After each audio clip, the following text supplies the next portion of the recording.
Pierre-Yves Rochat, bonjour.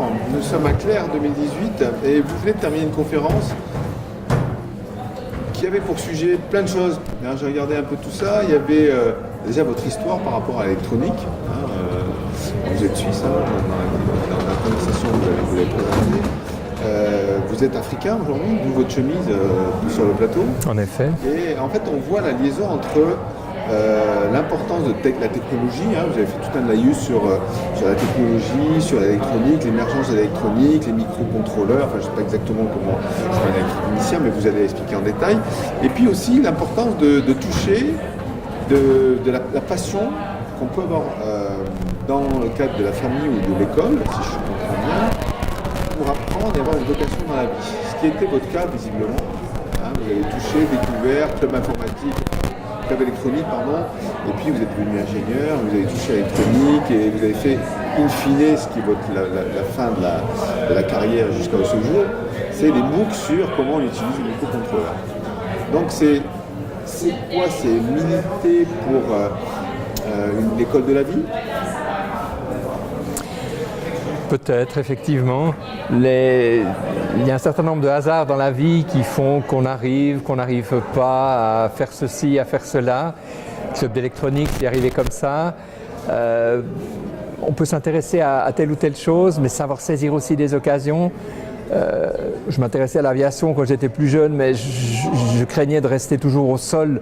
Donc j'ai fait de l'électronique parce que là je pouvais prendre les transistors, les résistances et les souder ensemble. Il y a un peu d'opportunisme. Et puis les passions qui viennent jeunes, souvent elles restent très profonde en nous, et quelque part je me suis rendu compte que ça marquait toute ma carrière, et que j'ai eu autant de plaisir en 2013 à faire un MOOC, Massive Open Online Course. J'ai dû leur expliquer pour être sûr que tout le monde le sache. C'est moins connu dans le primaire que dans l'enseignement supérieur.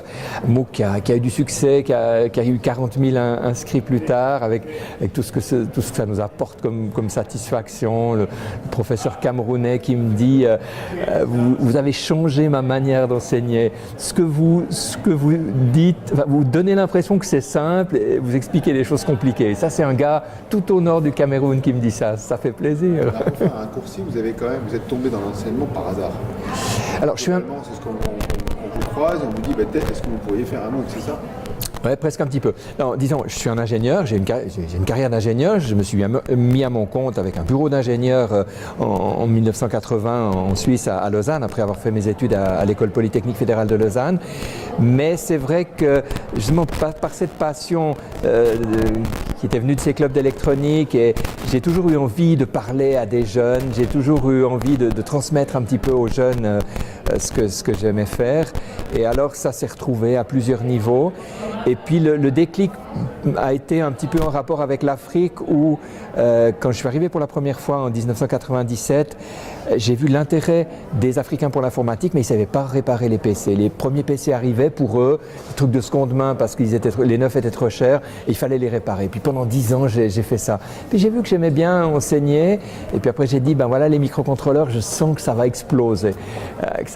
Et effectivement, ça a explosé. On parle de l'Arduino et tout ça. C'est bien les technologies qui sont à la base de tout ça. Et alors j'ai décidé d'enseigner ça en Afrique, comme ça un peu à mon compte. J'allais au Congo. Finalement, je me suis rendu compte que je n'avais même pas récupéré le prix du billet d'avion avec les honoraires qu'on m'avait donnés dans l'université, mais peu importe, j'ai continué à le faire. Puis effectivement, là, il y a eu cette petite chance qu'on me propose de faire un MOOC. Puis tout à coup, au lieu d'avoir... j'avais eu 1000 étudiants entre 2006 et 2012, et tout à coup, j'ai eu en quelques années 40 000 étudiants à travers le MOOC. Et évidemment, une visibilité, c'est très chouette tout ça.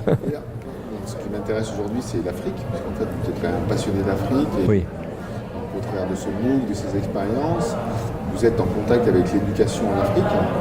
Et vous parliez tout à l'heure de problèmes de massification dans l'enseignement, qu'on connaît un peu moins en Europe ou au Canada, encore que l'Afrique est quand même un grand chantier dans l'éducation. J'étais effectivement il y a moins d'un mois à Cotonou. Dans une université où il y a 80 000 étudiants, c'est quand même quelque chose. Et on a parlé de massification et on avait des professeurs qui étaient là pour apprendre à faire des MOOC. On n'aimerait pas que les MOOC viennent de l'Europe ou des États-Unis. On aimerait que les Africains puissent aussi en faire. J'ai monté il y a 3 ans un studio MOOC en Côte d'Ivoire. C'est une belle réalisation que je n'avais pas vraiment prévu de faire. Je faisais un MOOC collaboratif. J'ai dit on va essayer d'enregistrer. Puis les PFL a vu la démarche, ils m'ont appuyé. Puis résultat, il y a un studio qui est là, qui est même parti armes et bagages au mois de septembre à Ouagadougou pour rejoindre des Africains et des Français qui devaient faire un MOOC sur la santé en Afrique. Tout ça, c'est des choses qui font effectivement extrêmement plaisir. Vous êtes passé de l'électronique à un expert en MOOC et une star mondiale comme ouais, bon, alors là, effectivement. Toujours dans l'électronique. Alors les microcontrôleurs, c'est vraiment la frontière entre l'électronique et l'informatique. En fait, moi j'ai commencé par faire de l'électronique, puis après on s'est mis à construire des ordinateurs, puis on est devenus des informaticiens. Et il y a 15 ans, moi j'ai rencontré, j'aurais dit je suis ingénieur informaticien, j'avais aussi une maîtrise en informatique, mais à la base je suis électricien. Et puis après je suis revenu un petit peu à ce domaine des microcontrôleurs qui est à la fois de l'électronique et de l'informatique, hein, en effet. Donc sur l'Arduino, puisqu'en fait c'est sur cette petite carte, je crois qu'on appelle ça. Oui, alors sur un Arduino, il y a effectivement un microcontrôleur, c'est ce que j'enseigne dans mes cours. Alors l'Arduino permet très simplement de mettre en œuvre un microcontrôleur sans forcément tout comprendre. Et notre MOOC s'appelle Comprendre les microcontrôleurs. Alors on commence par, en quelque sorte, jouer avec l'Arduino pour voir ce que ça sait faire. Puis ensuite, on essaie d'aller regarder un petit peu dessous, derrière les librairies, pour voir comment ça marche à l'intérieur, pour pouvoir tirer meilleure partie de ces meilleurs microcontrôleurs, pour pouvoir en utiliser des plus puissants pour faire des choses plus complexes, etc. Ouais. Les gens qui suivent le MOOC sur les microcontrôleurs, ils ont pour vocation de devenir ingénieur, informaticien, électronicien ou c'est simplement l'esprit du code, d'apprendre des choses? Alors ça c'est variable. La moitié des gens qui suivent les MOOC sont des gens qui ont déjà des diplômes universitaires. Donc là c'est de la formation continue. Et j'ai des beaux témoignages de gens qui ont effectivement qui sont remis un petit peu à jour par rapport à ce qu'ils savaient faire. Il y a aussi des étudiants évidemment qui l'utilisent. Moi j'ai beaucoup diffusé, comme l'internet ne fonctionne pas toujours aussi bien que chez nous, il a son coût aussi en Afrique. Alors on file des clés USB avec les vidéos des MOOC et puis les étudiants se les distribuent entre eux. On les met maintenant sur les intranets des universités qui commencent à avoir des équipements informatiques sans forcément être bien connectés à Internet, mais au moins en interne. Et puis les gens peuvent voir ces vidéos. Puis aujourd'hui sur un smartphone qui ne coûte pas beaucoup d'argent, on peut parfaitement voir une vidéo d'un MOOC, suivre cet enseignement. Donc ça pénètre très facilement et ça donne aussi une réponse à la massification dont on parlait tout à l'heure. Vous avez compris dans votre expérience aussi que l'importance de toucher du doigt ce qu'on explique en ligne.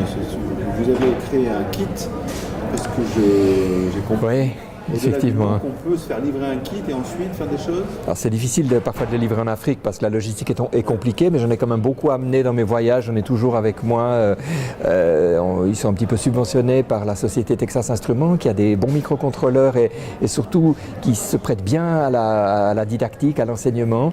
Alors effectivement, moi je ne peux pas concevoir que toutes ces pratiques soient de la théorie. Malheureusement, la technique reste souvent de la théorie en Afrique. Alors la technique s'y prête très mal. Et finalement, les gens croient savoir, ils arrivent à parler de choses qu'ils finalement ne connaissent pas du tout. Tandis que là, moi, je voulais faire de la pratique depuis toujours, depuis 2006, quand j'ai commencé à enseigner ce domaine. J'ai effectivement diffusé un millier de kits, en bonne partie en Afrique. Et là, je pense que c'est une des choses les plus utiles que j'ai faites, parce qu'effectivement, de nombreux étudiants ont pu se confronter pour un prix extrêmement modeste, une vingtaine d'euros, c'est pas beaucoup. Et ils ont pu se confronter à ces microcontrôleurs et ils ont pu toucher quelque part ça. Quand on touche les choses, on se les approprie. Et comme j'avais beaucoup de peine à ce que les universités veuillent acheter du matériel, j'ai préféré faire quelque chose de bon marché. Puis c'est les étudiants qui l'achètent. Ils en prennent soin parce que c'est pas le matériel de l'université, c'est leur matériel. Et puis finalement, ils travaillent chez eux avec ça, donc ils l'utilisent au mieux. Donc, quelque part, c'est votre idée de revenir sur votre club d'électronique. Je pense c'est aussi pour ça que j'ai voulu intituler cette conférence du club d'électronique au MOOC, parce qu'effectivement, on m'a insufflé ça. Alors, j'ai beaucoup parlé du professeur Jean-Daniel Nicou, qui était un jeune enseignant quand j'avais 12 ans, qui avait créé ces clubs d'électronique parce qu'on lui avait donné une fois des transistors que l'industrie avait un peu dédaigné, l'industrie horlogère qui ne croyait pas à ces technologies. C'était assez amusant. Entre-temps, ils ont changé leur fusil d'épaule. Et puis, effectivement, plus de 40 ans plus tard, j'ai fait avec lui, puisqu'il était professeur et puisqu'il était un passionné et très compétent dans le domaine des microcontrôleurs. On a fait ensemble ce MOOC. C'était aussi un joli couronnement d'une longue période de collaboration. Bien, merci Pierre-Yves Rochal. Mais donc, c'était de l'électronique, club électronique au MOOC, une conférence que vous venez de terminer sur Claire 2018. Au revoir.